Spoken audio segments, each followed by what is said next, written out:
So James, I've invited you on this bite-sized interview as you're one of the most positive people I've met. You've got a very positive disposition, demeanour, and that's obviously reflected in the nature of your work as well. So I'm going to try and grab some of your positivity and share it with a wider community, if that's okay. Brilliant, yeah, much appreciated, and happy to be here. As I said, I'm happy to help. Within the business community environment, a lot of business leaders use a lot of sporting analogies. I think I'm probably most guilty of it myself. You've represented your country at the highest level. What attributes are transferable from the sporting world into the business world in terms of high performance? Yeah, for me, when I think obviously making the transition from sport into business, and I suppose the mindset around sports people, and I've also done some work actually around transition with sports people. I think two things really stand out for me is I think the philosophy around goal setting and very goal orientated, and I suppose eager to achieve and to win and those types of things. And then the second thing is the ability to work on a team, and being used to working on a team. Now, I obviously come from an individual sport, but you look and you see an individual sport, but there's a wider team there. There's a coach, there's a support network. And I think sports people generally, not always, but generally work well in a team. So I think those are the two kind of things that really stand out for me. Why is it they work better in the team for you? What's the key aspects to that, attributes that sporting people might bring to a team that you find in a team dynamic?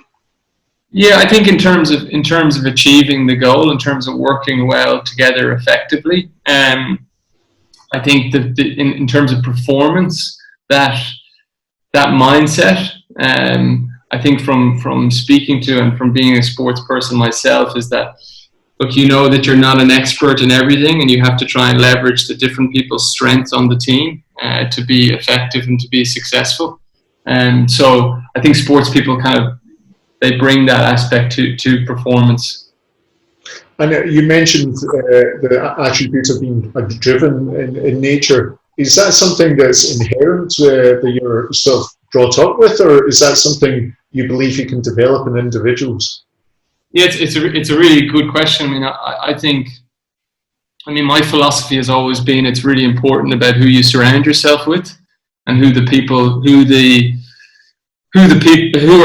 that are in your corner, that are kind of supporting you and driving you forward. I didn't come from necessarily a sporting background, but I think for kids, I think a coach is so important. I mean, when I was young, I was very lucky to have a great coach who was very positive, very supportive, had our group reading books of non-sports people, of business people. I mean, it had a huge impact on my life.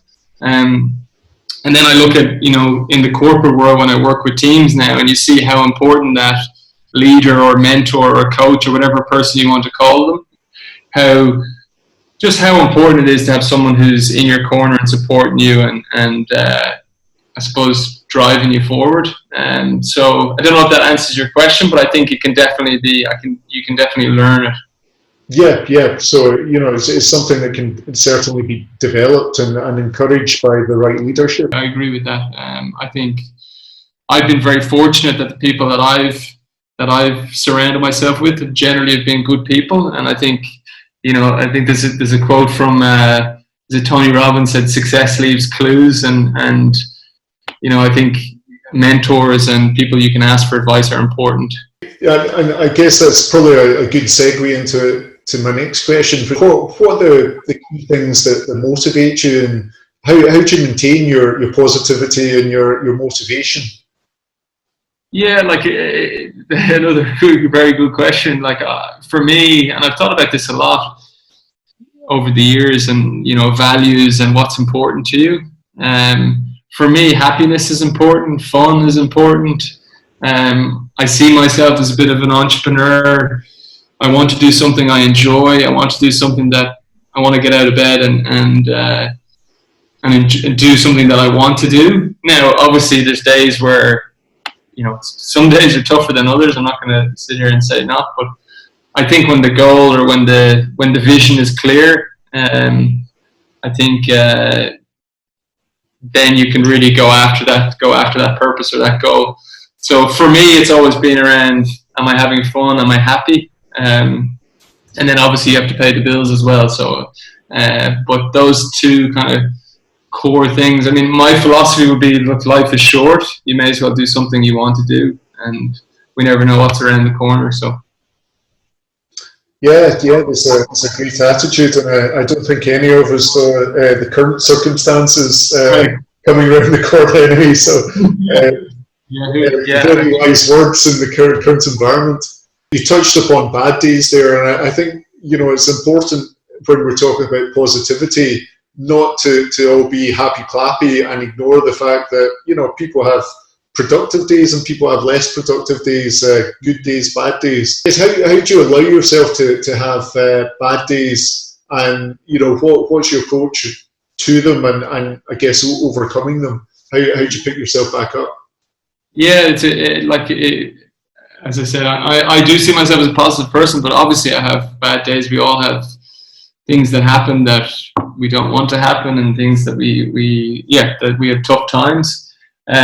I see it almost as being, there's almost like a reset button, that when you get into kind of a spiral of maybe not being in a good space, that it's almost that internal dialogue that I suppose my philosophy or my mindset is, okay, I wake up tomorrow morning and it's a new day. I sit down. What I generally do is I sit down and I write out what I want to achieve for the day, or what are the key points for the day that I want to achieve. And then I kind of have the philosophy that I need to go again now, and obviously perform. But I think it's that internal dialogue that everyone has, that you have to have.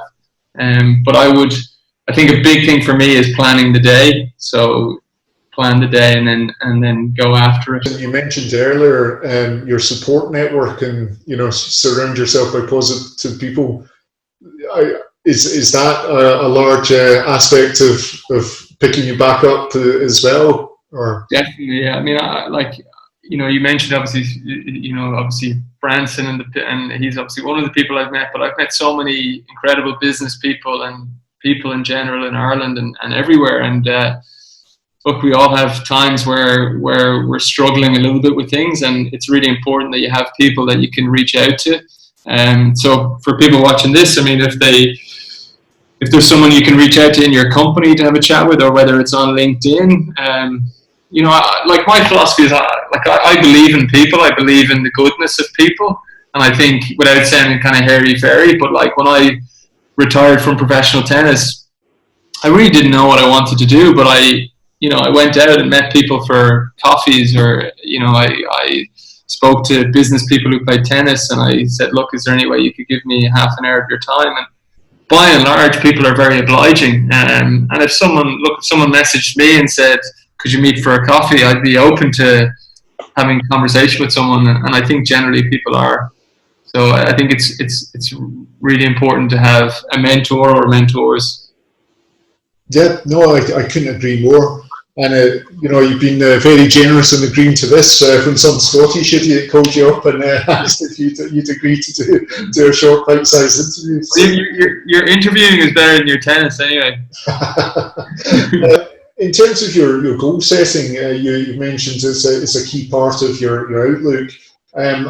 What's your approach to goal setting and working towards achieving your goals? Yeah, my attitude is, what's the vision? So what is the big goal that you're trying to achieve? What is the overriding vision? And then what are the small things that you can do on a daily basis that's going to help you achieve that goal? So it's what is the vision, and then work backwards from that. And that's...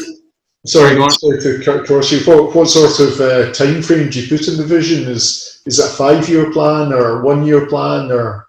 Yeah, like for me personally, and it can change from person to person, but for me, I have set a year goal, and then I've worked back from that on how I go about achieving that. Now that can obviously pivot and change depending on circumstances as well. When I finished playing tennis, the executive coach that I met, he said to me, if we were having this coffee in 3 years' time, what would you be doing? So, and I remember thinking, geez, I have no idea. So I think, yeah, time frame depends on the person, but for me, it's getting up in the morning and what are the small details, what are the small things that I can do on a daily basis that's going to help me hit that vision or that goal. Where do you get your inspiration from in terms of role models or mentors? Yeah, like there's a lot of people in Ireland that have been very good to me in terms of advice. Business people who as I kind of see myself as a little bit of an entrepreneur, an aspiring one anyway. But I have no problem reaching out to people and asking for their advice. Tennis has been very good to me in that the people that I've met, like tech entrepreneurs and people like that, and then obviously spending time with Richard, he's been inspirational to me to be able to have cups of tea with him and have chats and be in email dialogue with him. I've been very lucky, but at the same time, I would also say that like when you spend a lot of time with him, you also see that like he's just a person as well, and he's got his, he's not God or something, and you can learn a lot from different people. So I remember at an event I hosted, I asked the group of CEOs, I said, do people here have a mentor? And one of the CEOs said, no, I don't have a mentor. I have mentors, like they have, so, and I don't want to go off on a tangent as well, but one business person I met on Necker actually, her name is Dr. Betty Uribe. She wrote a book called Values. She asked me the question, she said, who's on your internal boardroom? Which I thought was quite powerful. She was like, look, companies have their boardrooms, they have their non-execs, they have their chairmans and so on, but who are the people, who's on your board, who are the people supporting you? So, yeah, if you take one thing from this, I would say go out and find someone to help you.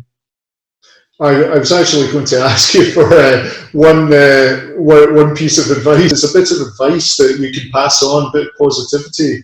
What would it be? Yeah, like it's obviously it's a very challenging time, even for everyone, including myself. I think someone said to me like this too will pass, and I think staying positive and saying there's no kind of magic bullet, I guess. But for me, the piece of advice, kind of going back to the previous question, is when you get up in the morning, it's like and one of my favorite quotes would be control the controllables. Like, what can you control? We can't control what's going on in terms of restrictions and different things, but what can you, the individual, control? So that would be my piece of advice. And to get into a good routine of, maybe doing something like yoga or meditation or something in the morning, but just to try and get into that mindset or that frame of mind. Now, I will say that in that like I don't have kids and stuff, so I know people might have screaming kids and everything, so it's okay for me to get off my high horse. But I'd say one thing would be control the controllables. I can testify that kids do add an extra challenging dimension to things, as much as I love them. Yeah. You're about to become, well, you are an author, but you're about to become a published author this summer. I think the title of your book's Advantage. It's coming out in June, I believe. What can we expect in that? Yeah, I suppose the theme of the book really is the lessons from sport and business to achieve your goals. That's the overriding tagline. I always had an ambition to write a book. It was, and people around me encouraged me to do it. I always felt like the further I moved away from my tennis career, then the more kind of hazy and fuzzy memories become and stories become. So I wanted to try and capture that. And then the other thing was, I've just met so many incredible people through tennis. Top tennis players in the world, and then you know, being on the Irish Davis Cup team and different environments. And then obviously since then, spending some time on Necker, coaching Richard. But then not only that, but the people that you meet around him, the people that come through the island. I've met some incredible people. So I tried to capture that and then to, I suppose, put it all in the book format. So I suppose the theme is like, I would love someone to read the book and feel like they could take something back into their daily life to help them move forward in terms of their goals and performance. That sounds excellent. I can't wait till it comes out to get a copy. I might even drive around for a coffee and ask you to initial it for me. To my dear friend, yeah. A few quick fire questions then. What's the best book you've read recently? Good question. Yeah, I'm reading a book actually at the moment, The Art of Civilised Conversation, which is around expressing yourself as an individual. So in business or personal settings, that's quite good actually. We can all learn a thing or two around expressing ourselves and being more open or whatever it is. So I'm enjoying that. I finished Shoedog, Phil Knight, but Phil Knight, who started Nike. It's a really interesting story and the risk he took in terms of starting the business and how he drove the business. Really interesting. And his background, I think his background was accounting, and one person said to me is like, geez, you never saw an accountant taking as many risks as he did. But that was a really interesting book. So those two books. Any sort of motivational videos, TED Talks you watched recently? Yeah, I love watching talks. I can't think of the guy. There's a guy, Evan Carmichael. I don't know if you've ever heard of him. He puts the top 10 kind of quotes from a person. So he has loads of them. So like I sometimes listen to them at night when I'm going to sleep. So there's like Elon Musk or Branson or Bill Gates or even, you know, all those different types of people from different industries. I love the one from Tony Robbins where he tells the story. If you type into YouTube, Tony Robbins, Sylvester Stallone, he tells the story about how Stallone wrote Rocky and how he brought Rocky to life. Yeah, I've read a bit about that. It's phenomenal. Oh, it's great, incredible. Like I never knew where he came from to do that. So that would be I'd recommend that video. So finally, give me one of your favourite quotes to wrap up on. Favourite quote? Well, I speak a lot about John Wooden, who's the legendary UCLA basketball coach, won more national championships than anyone. His quote around success: "Success is peace of mind, which is a direct result of self-satisfaction in knowing you did the best to become the best you're capable of becoming." So basically, he was like, "Look, success is not winning and losing. Success is not. It's what's your absolute best." So for me as a tennis player, I was 145 in the world. Was I successful? Look, I pretty much did the best I could do. I'm pretty content with that, you know. So yeah, to try and change your mindset around success. That's really powerful. Thanks for that. As I say, I've really enjoyed all of your advice and time. Many thanks. As I mentioned, you do a lot of motivational speaking coaching. If someone wanted to get in touch with you or find out a bit more, or you know, look at your forthcoming book, where would they find out more? Yeah, so I'm doing a lot of one-to-one coaching remotely as well. So my website is hccollective.co, and then my email address is j.cluskey@hccollective.co. Or just reach out to me on LinkedIn, as I said. We're on LinkedIn as well. So if anyone needs anything, just let me know. Great. Well, once again, many thanks for your time. Many thanks for your great advice, sharing your positivity when we most need it. Thank you. Thanks, and good luck with the series. I'm sure it'll be great. Great. Thank you.